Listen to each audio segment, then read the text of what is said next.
We all know how the story of the dinosaurs ends. With a flash of light, a great impact, and a long, dark winter. It is a story of immense destruction. But what was the day before that like?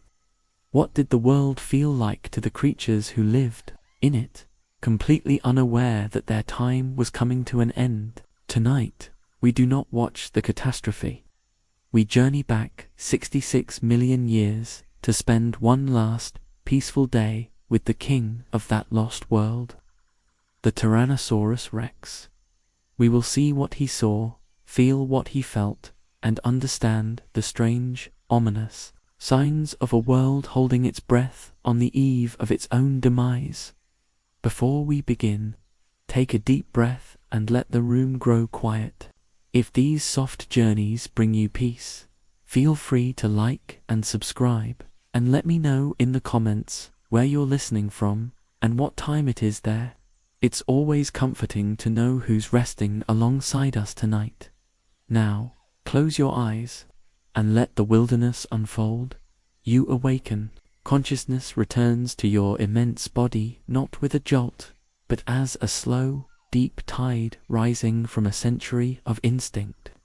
You are lying on a bed of cool, damp earth and crushed ferns, sheltered by a low, rocky overhang. Your first sensation is not of hunger, nor of the humidity in the air. It is a sensation of wrongness. A strange and unfamiliar stillness has settled over your kingdom.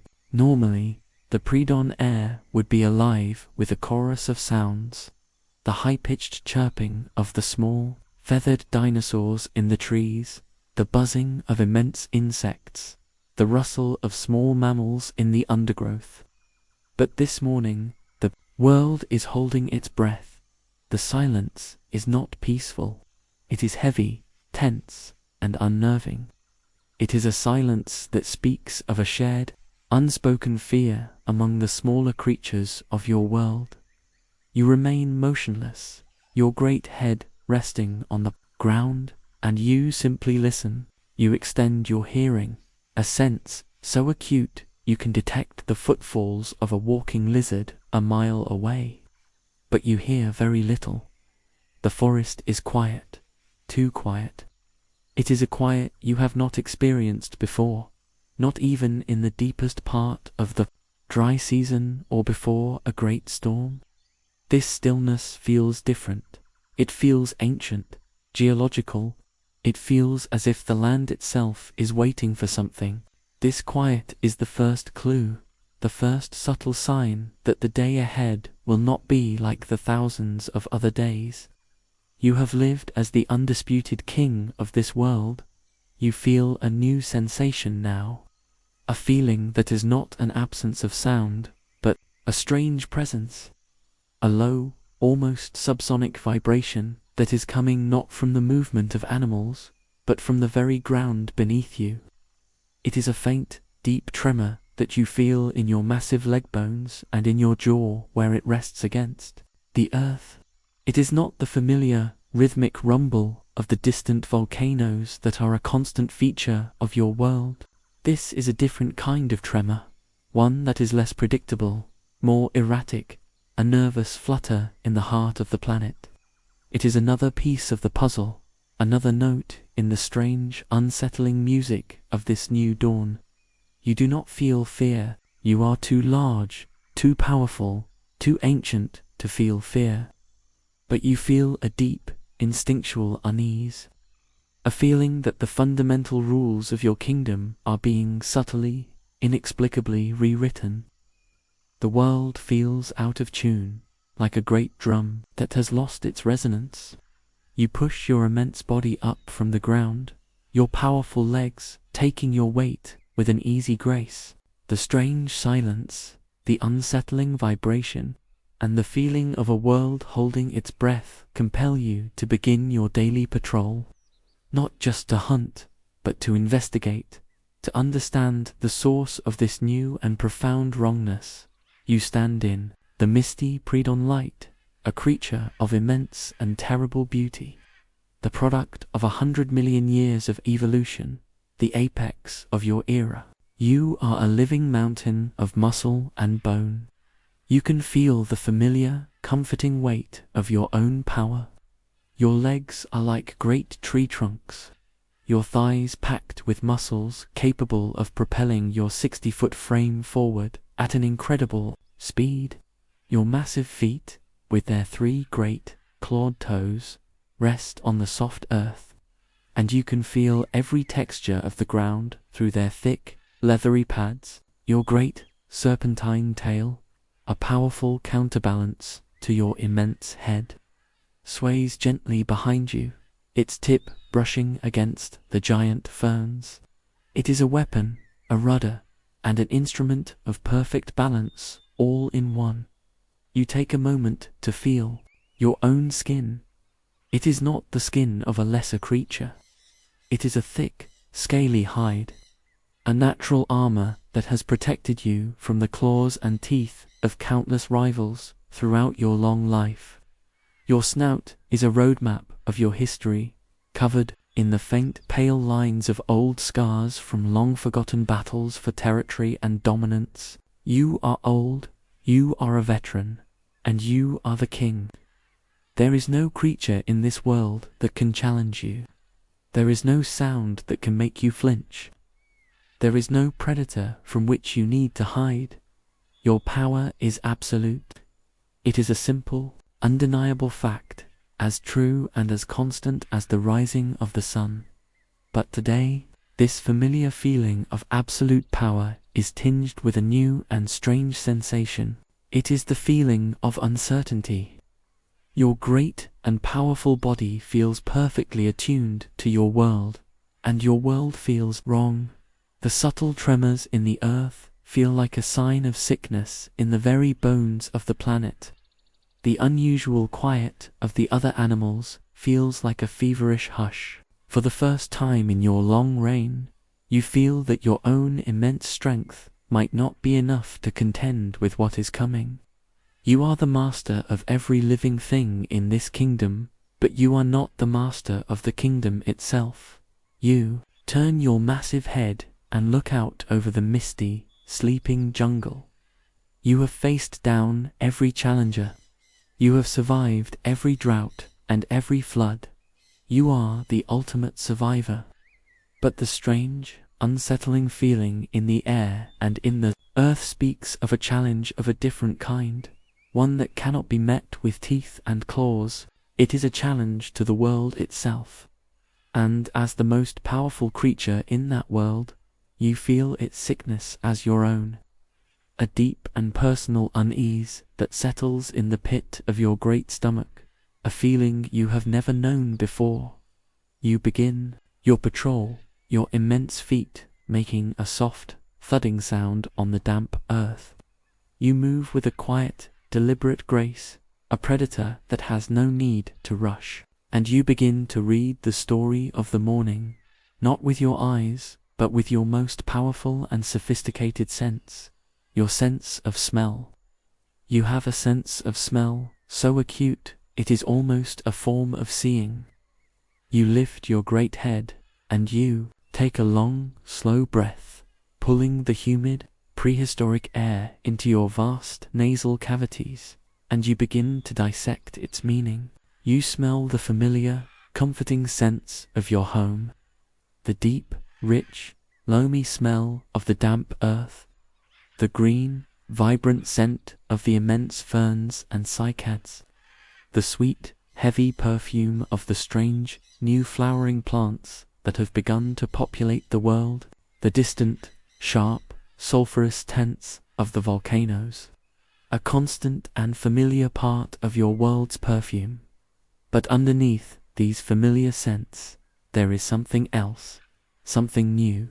You filter out the familiar, and you focus on this new, disturbing layer of information. It is the scent of fear. It is not the sharp, panicked, localized scent of a single creature that has just seen a predator. It is a low-level, pervasive, and constant scent of anxiety that seems to be rising from the entire landscape. It is a thin, acrid, and musky smell, the smell of stress hormones being released by 1,000 different creatures at once. You can taste it on the air, a bitter undercurrent beneath the sweet smell of the jungle. This is not the clean, honest fear of the hunt. This is a deeper, more profound, and more confusing kind of fear. It is the fear of the unknown. You follow a game trail towards the river, and the scent grows stronger. You pass a herd of hadrosaurs, their great, duck-billed forms clustered together, their movements nervous and jerky. You smell their fear. You move past a clearing where a family of smaller feathered raptors are usually hunting, but today they are hiding in the trees. Their own hunt forgotten, their bodies tense. You smell their fear. The entire world, it seems, is afraid, and their collective fear is a strange and unsettling phenomenon. You have always been the sole source of fear in this kingdom. Your presence, your scent, your roar were the things that made the world tremble. But today, the world is trembling for a different reason. It is trembling with a fear that has nothing to do with you. And this is deeply, profoundly unsettling. It is a challenge to the very foundation of your reality. If you are not the source of their fear, then what is? What could possibly be so terrifying that it makes an entire ecosystem hold its breath in a state of quiet, collective dread? You stand motionless, the strange, bitter scent of 1,000,000 small fears filling your senses, and you feel, for the first time, a flicker of that same emotion yourself.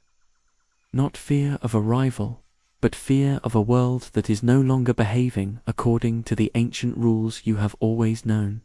From your hiding place in the dense grove of giant ferns, you watch them. Your own hunt, which had been the primary purpose of your morning patrol, is now a distant, forgotten thought. The strange wrongness of the world has overridden the simple, honest call of your own hunger. Normally, you would be observing this herd with the cold, calculating eye of a predator. You would be assessing the individuals, looking for the weak, the young, the old, the isolated. You would be planning your angle of attack, using the wind and the terrain to your advantage. Your mind would be a sharp, clear instrument of predatory geometry. But today, your mind is clouded with the same unsettling fog that seems to be covering the sky. You look at the nervous, agitated herd of triceratops, and you do not feel the familiar fire of the hunt. Instead, you feel something else, something new and deeply strange. You feel a sense of kinship. You see their fear, and you recognize it. It is not the sharp, immediate, panicked fear of a creature that has just seen you, the apex predator. It is a different kind of fear. It is a low, humming, constant anxiety, a fear of the world itself, and you realize, with a dawning and unsettling clarity, that it is the same feeling that is churning in your own great belly. You are feeling the same thing as your prey. The ancient, fundamental dynamic of your world, the dance of the hunter and the hunted, has been momentarily suspended by a greater, more profound, and more terrifying mystery. You are no longer the king, and they are no longer the subjects. You are both just small, confused creatures, standing together under a sick, yellow sky, feeling the world tremble beneath your feet. This moment is a revelation. It is a shift in the very foundation of your reality. For your entire life, you have been defined by your power, your dominance, your solitude at the very top of the food chain.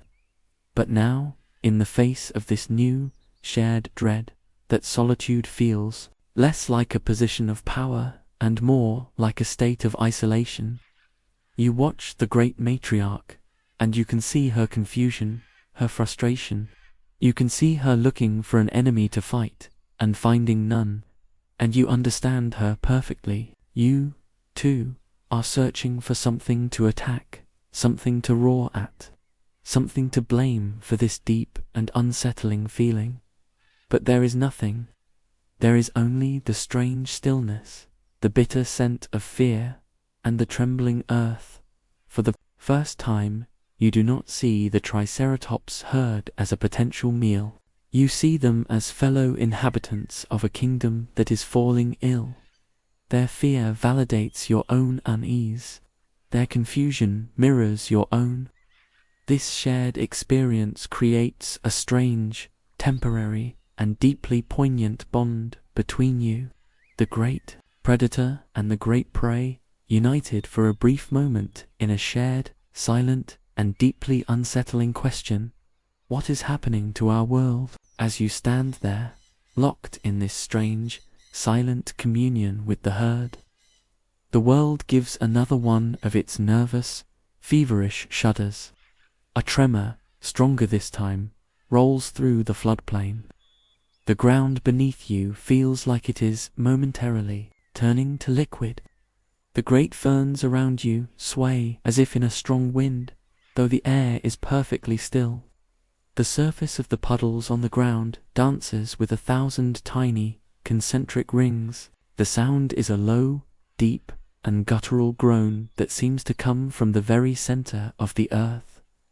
It is a sound of immense, geological pain, a sound that speaks of deep and terrible forces at work far below the surface. The effect on the Triceratops herd is instantaneous and electric.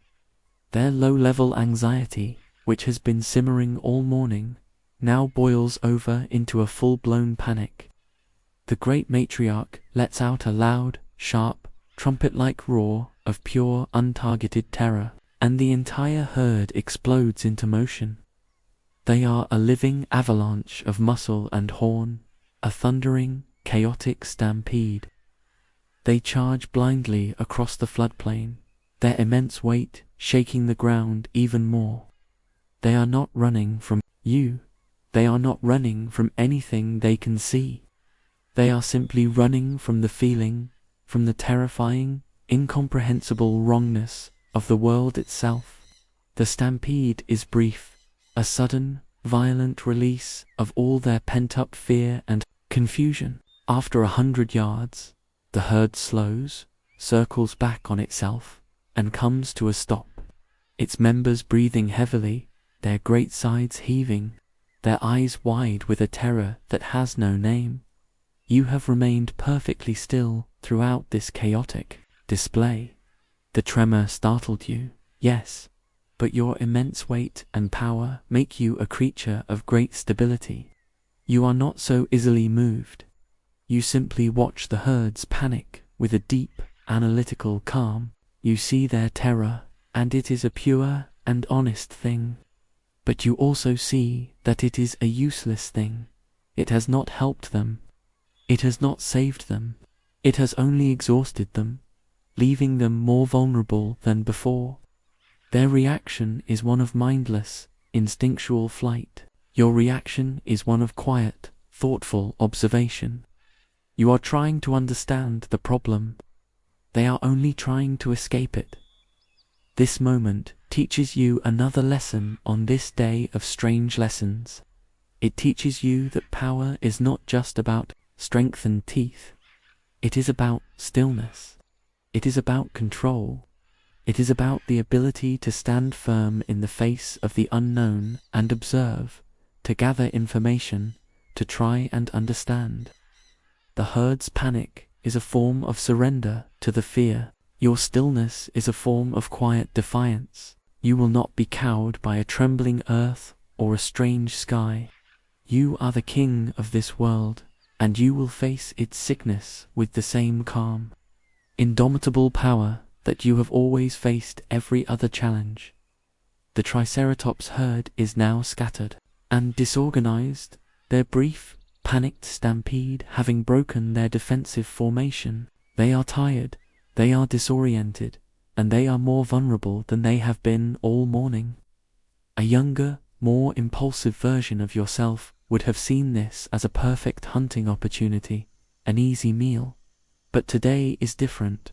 The deep, instinctual drive to hunt is still there, a low ember in your belly, but it is overshadowed by the much larger, more pressing mystery of the world's strange sickness. To hunt now, to cause more fear and chaos, feels wrong. It feels trivial. It feels like a distraction from the real problem. And so, you make a conscious decision. You step out from the cover of the dense fern grove, revealing your full, immense, and terrifying form. You step into the open floodplain, a clear and undeniable presence. The members of the herd see you instantly. A wave of new panic ripples through them. They turn to face you, their great, horned heads lowering, their powerful bodies tensing for a charge. The matriarch steps forward, placing herself between you and the younger members of her family, and she lets out a low, challenging growl.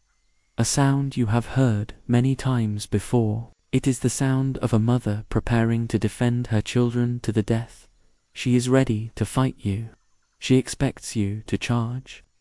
It is the dance you have both done 1,000 times. But you do not charge. You do not roar. You do not even lower your head into a hunting posture. You simply stand there, in the open, and you look at them. You look at the old matriarch, and you acknowledge her courage, her fear, her confusion, and in your gaze, there is no predatory fire. There is only the same deep, quiet, and unsettling question that you see in her own eyes.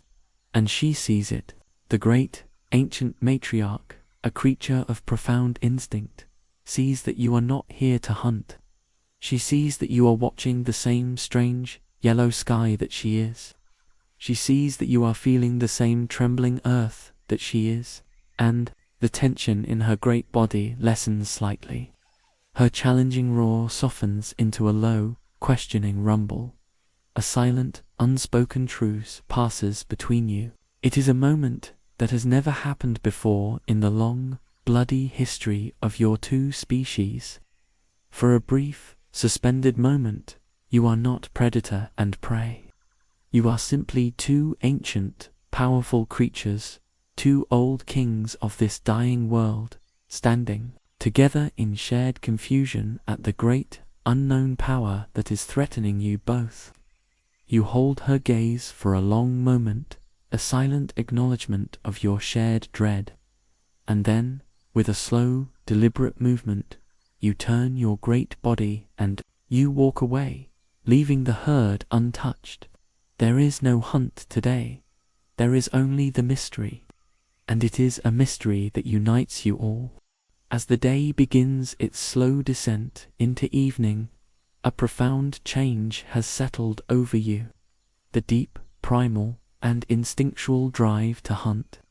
A fire that has defined your every waking moment for your entire adult life has been extinguished. It has been replaced by a much stronger, more urgent instinct. The need to seek safety, to return to your family.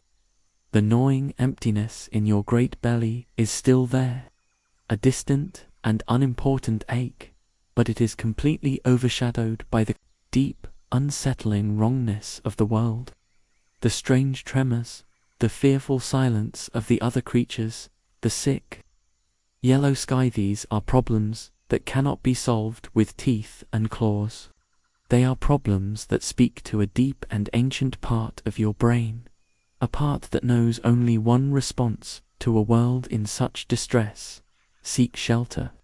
Find your kin, and wait.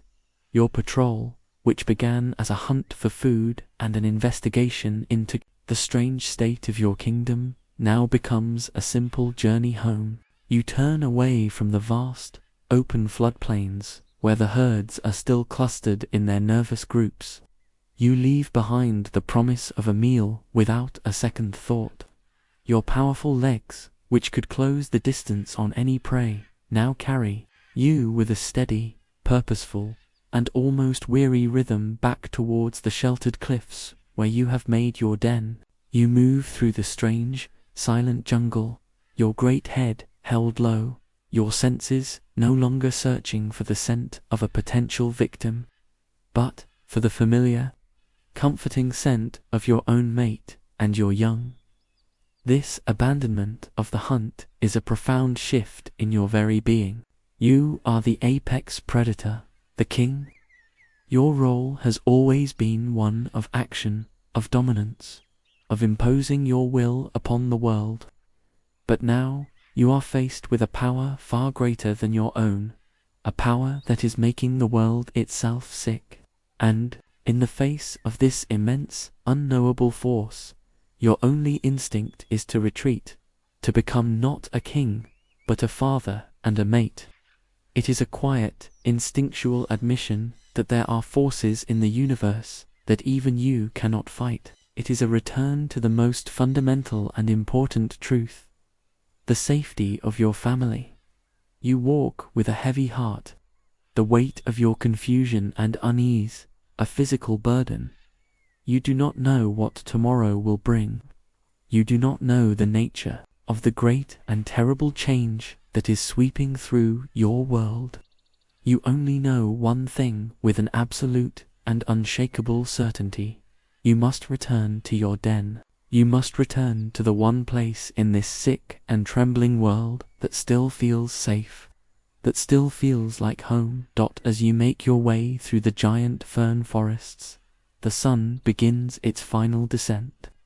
But this is not the familiar, beautiful spectacle you have witnessed 1,000 times. The immense amount of dust and ash that has been slowly, almost invisibly, accumulating in the upper atmosphere now has its most dramatic effect. The setting sun is transformed. The light that passes through this thick, global haze is filtered and scattered in a way that is both breathtakingly beautiful and deeply, profoundly unnatural. The entire western sky begins to burn. It is a sunset of impossible, apocalyptic colors. The sky is not a gentle orange and pink. It is a deep, fiery, blood red, a color so intense it seems to set the very clouds on fire. Great, dark, silhouetted clouds are underlit by this incredible, angry light, making them look like floating, bruised mountains. The light itself seems thick, heavy, a liquid fire that pours over the landscape. This strange, beautiful, and terrible light washes over your kingdom, painting everything in its ominous glow. The green of the jungle ferns becomes a dark, murky, reddish-brown.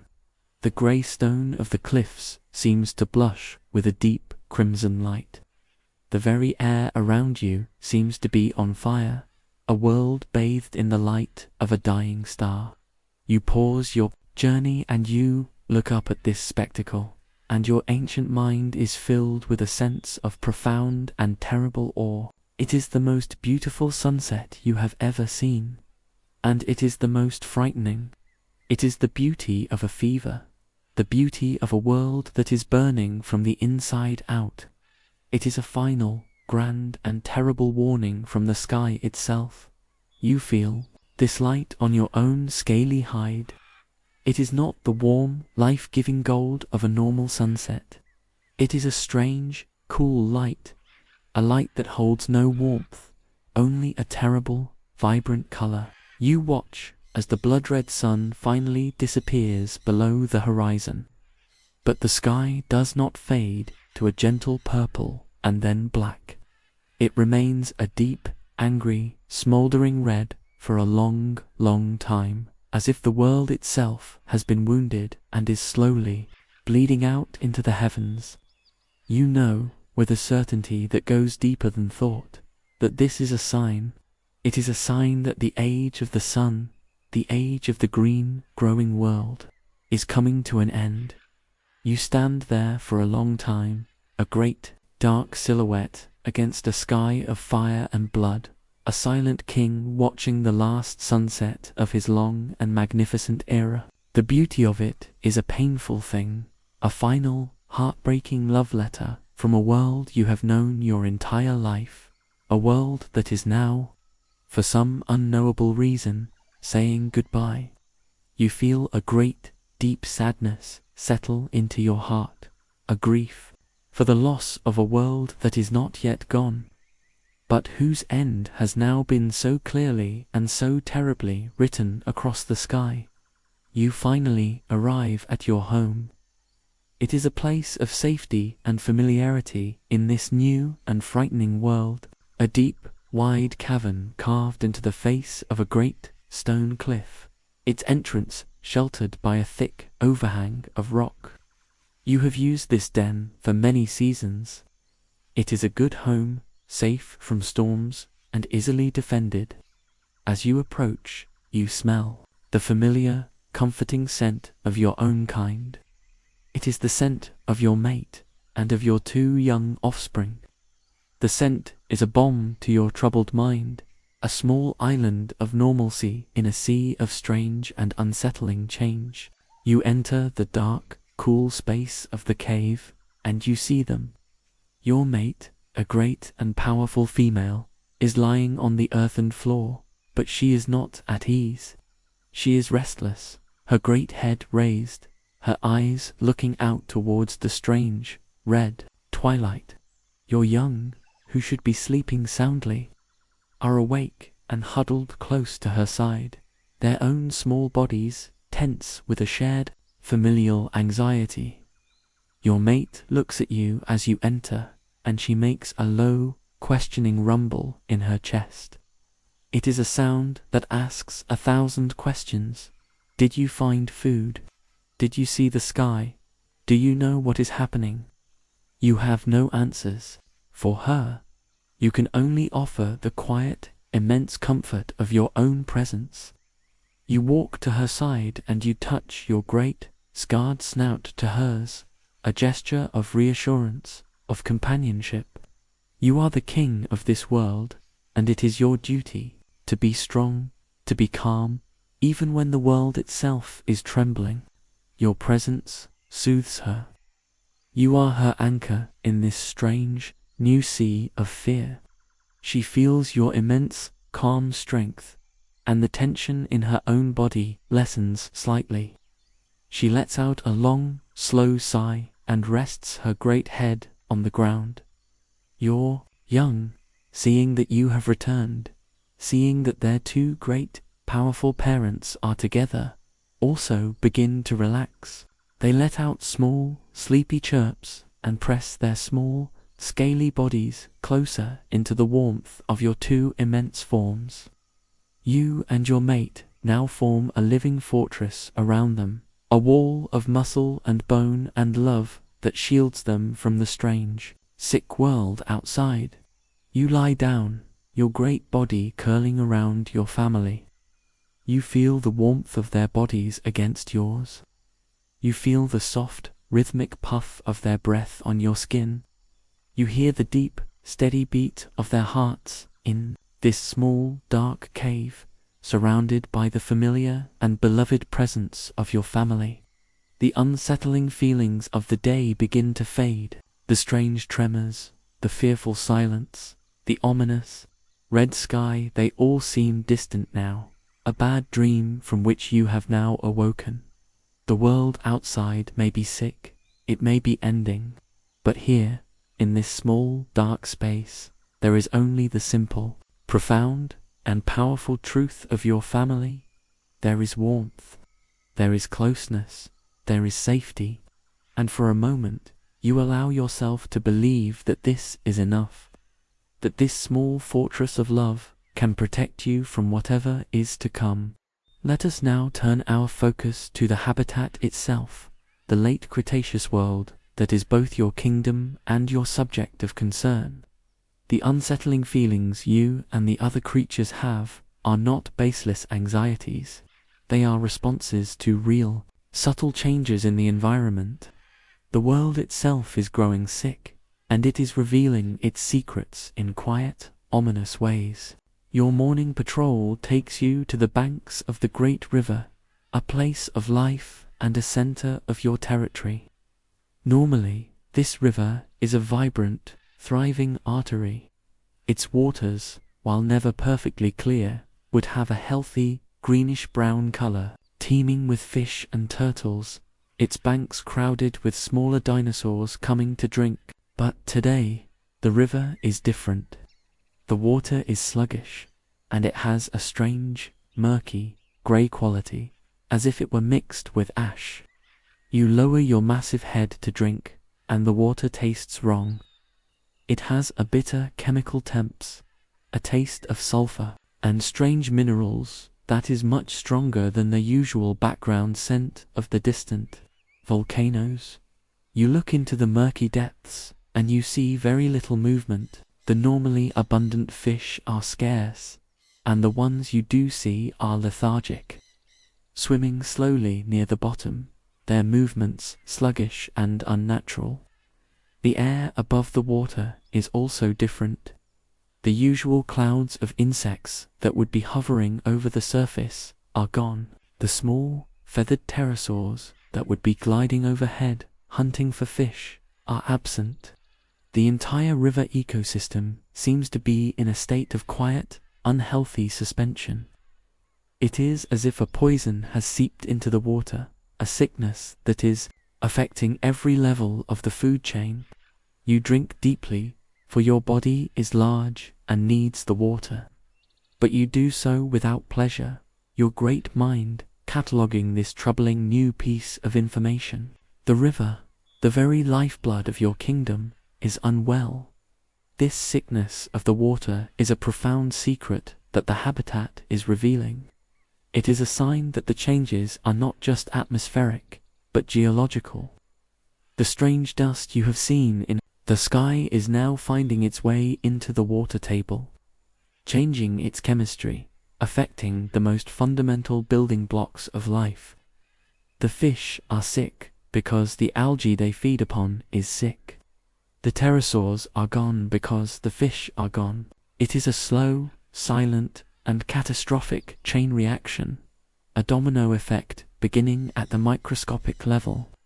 You do not understand the chemistry of it, the complex science of the unfolding ecological disaster. You only understand the result.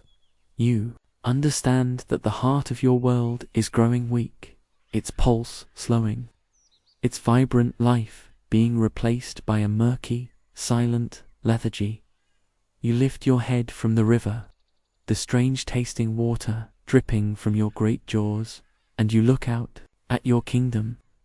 The unease you felt this morning is now crystallizing into a more defined feeling. It is a sense of deep, paternal concern, the feeling of a king watching his kingdom slowly, inexplicably, begin to die. You let out a low, rumbling growl, a sound of deep frustration and worry. You are the most powerful creature in this world, but you cannot fight a sickness in the water.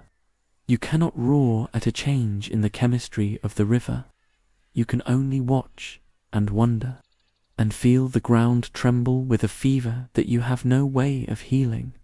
You turn from the sick river and move into the deep, humid jungles that line its banks. This is the larder of your kingdom, a world of immense, lush, green life.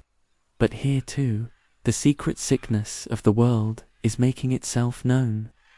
You observe the plants, and with your ancient, experienced eyes, you see that they are not well. You pass by a grove of giant tree ferns, their magnificent, intricate fronds, usually a vibrant, almost electric green, but today their color is dull.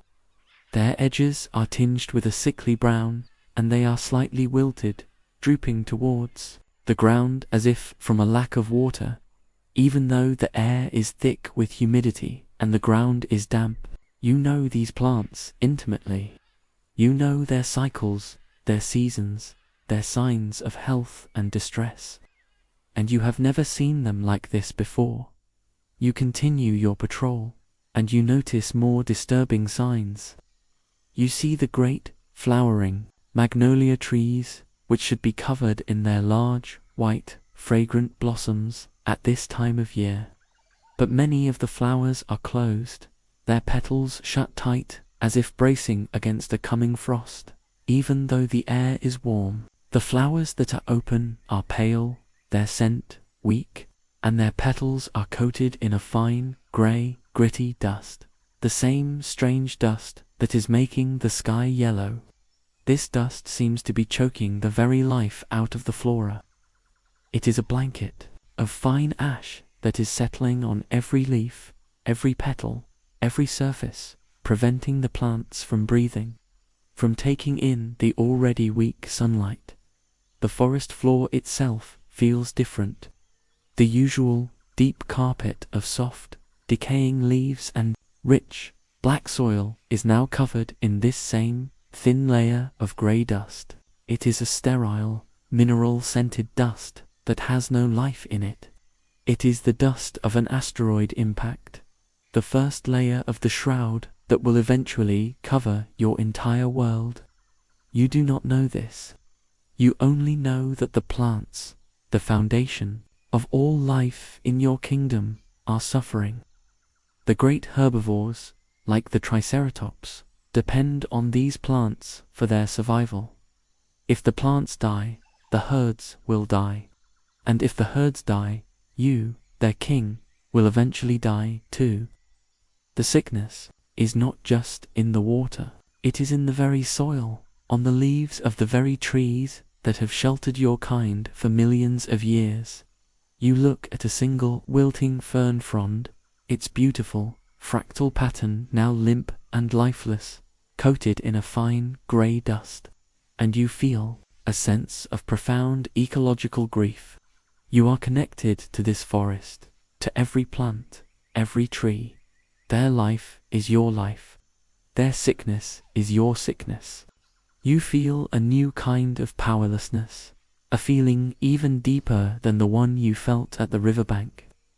You are a carnivore, a hunter, but you understand, with a deep and ancient wisdom, that your own great strength is utterly dependent on the health of the smallest, most fragile leaf. And today, for the first time, you sense that the great green heart of your world is slowly, inexplicably, and unstoppably beginning to fail. You move to higher ground, seeking a vantage point, a place from which you can better observe your ailing kingdom. From a high, rocky ridge, you look out towards the distant mountain range that marks the edge of your territory. These are the great volcanoes, a constant and familiar feature of your world. For your entire life, they have been a source of both creation and destruction. Their ancient eruptions created the rich, fertile soil that allows the lush jungle to grow. They are a part of the world's natural, healthy cycle. You have always known their moods. You know the look of their quiet, dormant phases, where only a thin, lazy wisp of white steam rises from their peaks. You know the look of their more active phases, the deep, rhythmic rumbling you can feel in the ground, the thicker plumes of smoke that signal a coming eruption. But today, the volcanoes are also wrong. They are not erupting violently, but they are more active than you have ever seen them. From the peaks of all the major volcanoes, great, thick plumes of dark, sulphurous smoke are rising into the sky. They are not the white steam of a normal day. This is a dark, angry smoke, thick with ash and the sharp, acrid smell of sulphur. This smoke is a major contributor to the strange, yellow haze that now permanently stains the sky, blocking the pure, life-giving light of the sun. The air, even this far away, tastes of their angry breath. It is as if the entire mountain range has a deep and terrible sickness in its belly. A fire that is growing hotter and more restless. You sit on your ridge, and you watch them, these great, smoking mountains, and you try to understand their new language. They are speaking of a deep unrest, not just in the atmosphere, but in the very core of the planet itself. The strange arrhythmic tremors you have been feeling are connected to this new, angry state of the volcanoes. The earth itself is restless. The great, geological plates are shifting. The deep, molten heart of the world is in a state of agitation. You do not understand the science of plate tectonics, of course. But you understand the results. You understand that when the mountains themselves are sick, the entire world is sick. You have always seen the volcanoes as great, powerful, but ultimately predictable neighbors. Their cycles of rest and eruption were a part of the world's familiar rhythm, but this new, constant, and angry venting is different. It feels less like a natural cycle and more like a dying breath. It is as if the planet itself is groaning in pain, its great, fiery heart troubled by the same deep wrongness that has unsettled every living creature. The smoking mountains on the horizon are another secret the habitat is revealing to you today. The sickness is not just on the surface. It is deep within the very bones of the world. Let us now shift our perspective. While you, the great tyrannosaur, are on your lonely and unsettling patrol, other dramas are unfolding across your kingdom. Let's turn our attention to one of these. A great herd of triceratops, grazing in a wide, misty floodplain. These are powerful and formidable creatures, second only to you in the hierarchy of this land. They are living mountains of muscle and bone. Their great, three-horned faces and solid, bony frills, a near-impenetrable defense. Normally, a herd like this would be a picture of calm, munching peacefully on the lush ferns and cycads, their low grunts a comforting and constant sound. But today, the scene is different. The air of wrongness that you sense has also infected them. They are not grazing peacefully. They are clustered together in a tight, nervous bunch, their immense bodies clothed, their heads all raised from the ground. They are not eating. They are watching. They are listening. Their great, leathery nostrils flare, tasting the strange, hazy air. Their powerful legs shift restlessly, stamping the soft earth. The atmosphere in the herd is one of high tension, of a low, humming anxiety. A collective sense that the world is no longer safe. This anxiety ripples through the entire group, a shared and unspoken language of fear. The young, smaller triceratops stay close to the legs of their mothers, their usual playful antics forgotten. They can sense the nervousness of their elders, and it frightens them. The great bulls, who would normally be competing for dominance at the edge of the herd, are instead standing shoulder to shoulder, their long brow horns facing outwards, forming a living wall of defense against a threat they cannot see. They are united not by a common purpose, but by a common dread. The entire herd has become a single, large, and highly strung organism, a creature made of 100 nervous hearts, all beating with a fast, uncertain rhythm. They are a fortress preparing for a siege, but they do not know where the enemy will come from or what form it will take. This is the new reality of your kingdom. The natural, healthy fear of predators has been replaced by a much deeper, more unsettling fear of the world itself. Their behavior is a confirmation of what you have been sensing. It is not just you. The entire world feels it. This is not a local phenomenon, not a single, passing threat. It is a fundamental shift in the very fabric of reality, a change that is being perceived by every living creature, from the smallest mammal hiding in its burrow to these magnificent, 3-ton titans of the plains. Their collective unease is a powerful signal, a great, silent scream that the world is out of balance.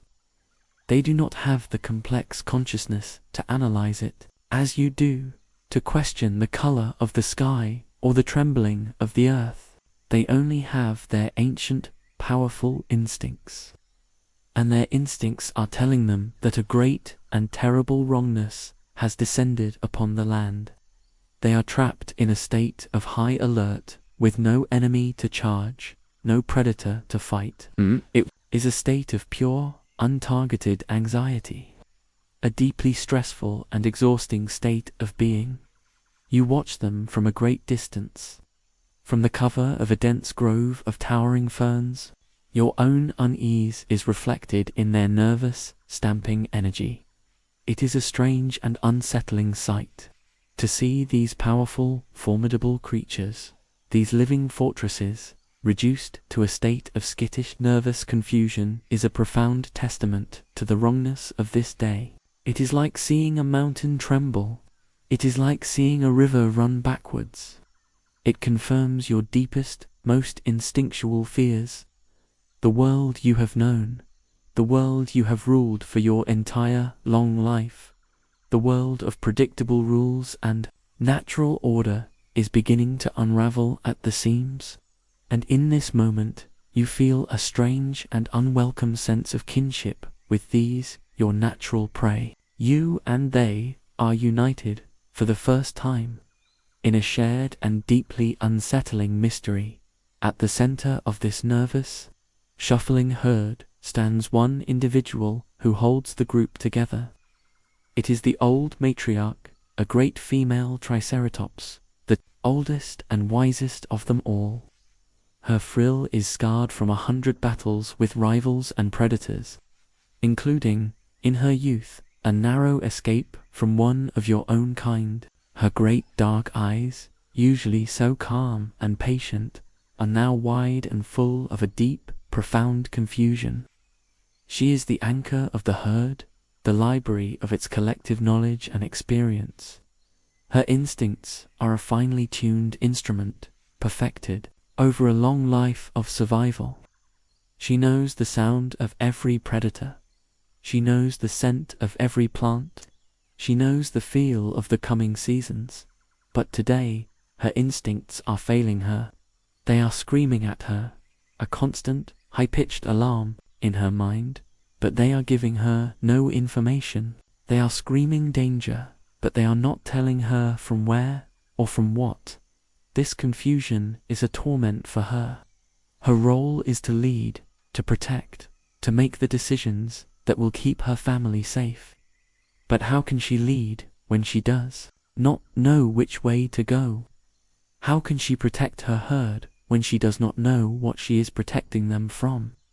She lifts her great head and sniffs the air again. She smells the same things you do, the familiar scent of the lush, wet ferns, but underneath it, the strange, bitter scent of fear from her own herd, and the even stranger, new, dusty, and metallic scent of the hazy yellow sky. She stamps a great foot in frustration. She lets out a low, rumbling bellow, a sound of deep, guttural confusion that ripples through the herd, only adding to their collective anxiety. She is a great general with an army ready for battle, but the enemy is invisible, silent, and everywhere at once. Her great wisdom, her lifetime of experience, is useless against this new and nameless threat. She is trapped in a state of heightened vigilance, with no target. Her powerful muscles are coiled, ready to charge, but there is nothing to charge at. Her sharp, formidable horns are ready to defend, but there is nothing to defend against. This state of constant, unresolved alertness is exhausting. It is a drain on her energy, on the energy of the entire herd. They cannot graze, for they cannot lower their heads. They cannot rest, for their minds are filled with a sense of impending doom. The matriarch feels the weight of her responsibility, the weight of her herd's fear, and the weight of her own profound and frustrating confusion. She is a queen whose kingdom is being poisoned by an invisible enemy, and she is utterly powerless to stop it. She looks out across the floodplain, her ancient eyes scanning the tree line, searching for a sign, for a clue, for something she can understand. And she sees you, a great, dark shape, half hidden in the shadows of the ferns. For a moment, Her instincts flare with a familiar, almost comforting feeling. A predator, a tyrannosaurus. This, at least, is a threat she understands. This is an enemy she knows how to fight. Her muscles tense even further. A low growl rumbles in her throat. She is ready. But then she pauses. She sees that you are not stalking them. You are not in a hunting crouch. You are simply standing there, watching, and she can see in your posture, in your stillness, the same strange, unsettling watchfulness that she feels in her own heart. And her aggression gives way once more to a deep and profound confusion. As the deep, prehistoric night settles over the world, a false peace descends upon your small family. The unsettling tremors in the earth have ceased for now. The strange, red glow of the twilight has finally faded, replaced by a more familiar, dark, and hazy sky. You are huddled together, a single, great, breathing mountain of life in the quiet darkness of your den. The warmth of your mate and your young is a profound comfort, a physical presence that pushes back against the deep, existential chill you felt all day. Their steady breathing is a gentle, rhythmic lullaby, a sound that tells you that for now, all is well. You feel the immense weariness of the long, strange day settle into your bones.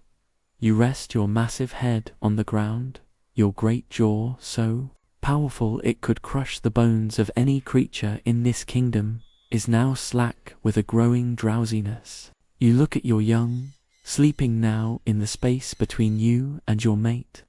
In their sleep, their small legs twitch, their tiny claws making silent running motions in the air. They are dreaming. They are dreaming of chasing small, feathered dinosaurs, of pouncing on lizards, of learning the skills they will need to become great hunters like you. They are dreaming of a future that you now sense may never come. But you push this thought away. It is a thought too heavy, too terrible to hold. Instead, you focus on the simple, physical reality of this moment, the warmth, the closeness, the slow, steady rhythm of your family's breathing. This is the secret of survival. A secret you have learned over a long and brutal life. To focus only on the now. To find peace where you can. To accept the comfort that is offered. And so, you allow the false peace of this moment to wash over you. You allow yourself to believe that the world is not ending. You allow yourself to believe that the strange signs of the day were just a passing anomaly, a strange fever that has now broken. You allow yourself to believe that tomorrow will be another ordinary day of hunting, of sleeping, of ruling your ancient and unchanging kingdom. You close your outer eyelids, and the world disappears. There is only the darkness, the warmth, and the feeling of your family, safe and close beside you. It is a beautiful and seductive illusion. It is the peace of a world that does not yet know it is doomed. It is the quiet, final moment of an entire geological era, an age of giants, an age of magnificent, terrible lizards, and you, the greatest of them all, are a part of this final, peaceful, and blissfully unaware moment. You are the king, in his castle, with his family, and you believe, for this one last night, that you are safe. The peace is now complete. Your mind, which was so troubled by the strange events of the day, is now quiet. The deep, instinctual unease has been soothed by the presence of your family and the safety of your den. And so, you let go. You surrender to the deep, heavy pull of a long and well-deserved sleep. You lay your great head down, a movement that shakes the very rock of the cavern floor, and you close your inner, nictitating eyelids, a final, translucent curtain that shuts out the last vestiges of the world. The last thing you see before the darkness takes you completely is the entrance to your cave, and through it, the dark, hazy night sky. And you see it one last time, the new star. It is brighter now than it was at twilight. It is brighter than any other star in the sky. It is a single, brilliant, and baleful eye, a cold white diamond, shining down on your peaceful, sleeping world. It seems to have grown larger. But this small, final, unsettling thought is quickly washed away by the immense, oncoming tide of sleep. Your great, slow heart begins to slow even further. Your massive lungs take a final, deep, contented breath of the warm cavern air. And then your breathing becomes shallow, rhythmic, and unconscious. You are asleep, and you dream. You do not dream of a dying world or a sky of fire. You dream as you have always dreamed. You dream of the great hunt. You dream of the taste of blood. You dream of the feeling of the sun on your back. You dream of your own immense, unchallenged power. You dream of a world that is green and warm and vibrant, a world that is yours. It is a good dream. It is the dream of a king who is completely unaware that he is dreaming in the final moments of his entire world's existence. And as you sleep, the new star continues to grow brighter. It continues its long, silent, and inexorable journey towards your world. But you do not feel it. You do not see it. You are deep in the final, peaceful sleep of the late Cretaceous period, a sleep shared by every dinosaur on the planet. It is a sleep from which you and your family and your kingdom and your entire magnificent and terrible kind will never, ever awaken. The narration ends here, with you, the great and mighty Tyrannosaurus Rex, the King of Kings, held in a final, deep, and profoundly peaceful slumber, completely unaware that the dawn will never come. Your patrol leads you now to a place that is usually one of the most vibrant and noisy in your entire kingdom, a great, communal nesting ground of hadrosaurs, the duck-billed dinosaurs, For a mother hadrosaur defending her nest is one of the few creatures that can pose a real threat. Normally, at this time of year, this vast open floodplain would be a scene of constant activity. It would be a city of thousands of nests, each a carefully constructed mound of mud and vegetation. The air would be filled with the sounds of the great creatures communicating with each other, the lowing and honking of the adults, and the high-pitched chirps of their newly hatched young. It is usually a place of immense, chaotic, and beautiful life, but today it is silent, eerily silent. As you approach, the wrongness of the scene is immediate and profound. The nesting ground is half empty. Many of the great mound-like nests are abandoned. You can see clutches of large, pale eggs sitting in the nests, uncovered, unprotected, and growing cold under the hazy yellow sky. You can smell the scent of death on the air, the scent of eggs that have already begun to spoil. The few hadrosaurs that remain are listless and agitated. They are not tending to their nests. They are clustered together in nervous groups, their great, crested heads raised, looking at the sky, their own powerful, parenting instincts completely disrupted by the deep, environmental stress that surrounds them. They have abandoned their own young, their own future. This is perhaps the most disturbing secret the world has revealed to you today. The drive to protect and raise one's young is the most powerful and fundamental instinct in any creature. For this instinct to be broken, for it to be overridden by this nameless dread, is a sign that the world is truly ending. You walk slowly through the half-abandoned city of nests. You look at the clutches of cold, forgotten eggs. Each one is a promise that will not be kept. Each one is a future that will never happen. You, the great apex predator, have always been a part of this cycle. You have hunted the weak and the old, making the herd stronger. You have sometimes taken the young and the unwary.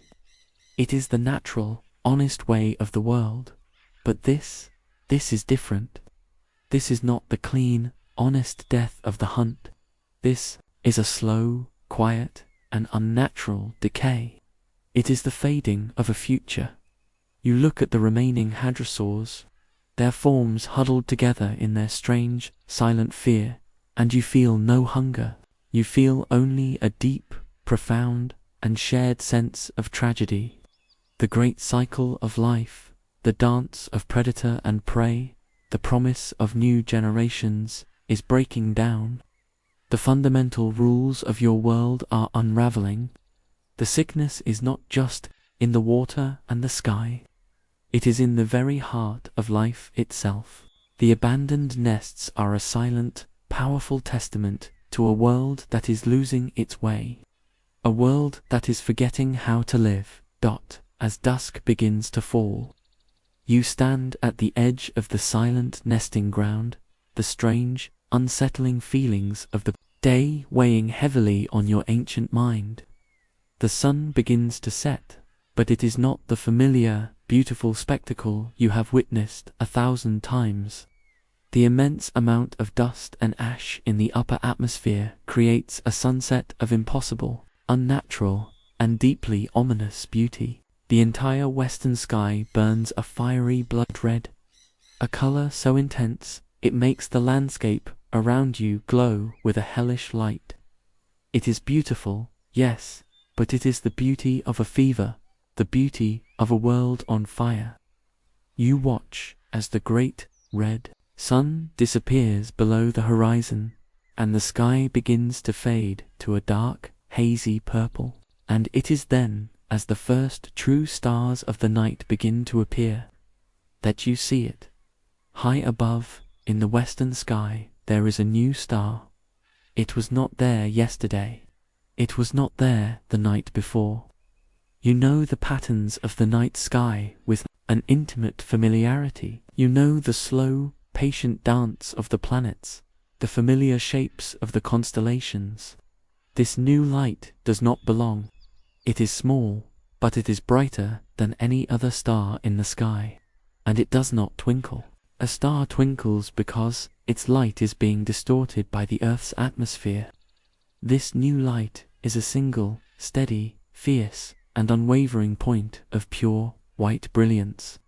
It is a cold, hard, and perfect light, a diamond pinned to the hazy, purple velvet of the twilight sky. You do not understand what you are seeing. You have no concept of asteroids, of the vast, empty space between the worlds, of the cosmic collision that is now just days away from ending your entire existence. You only know, with a certainty that chills you to your ancient core, that this new star is the source of the wrongness. This is what the Earth has been trembling for. This is what the sky has been afraid of. This is what has sickened the plants and the water. This is what has driven the herds mad with a nameless dread.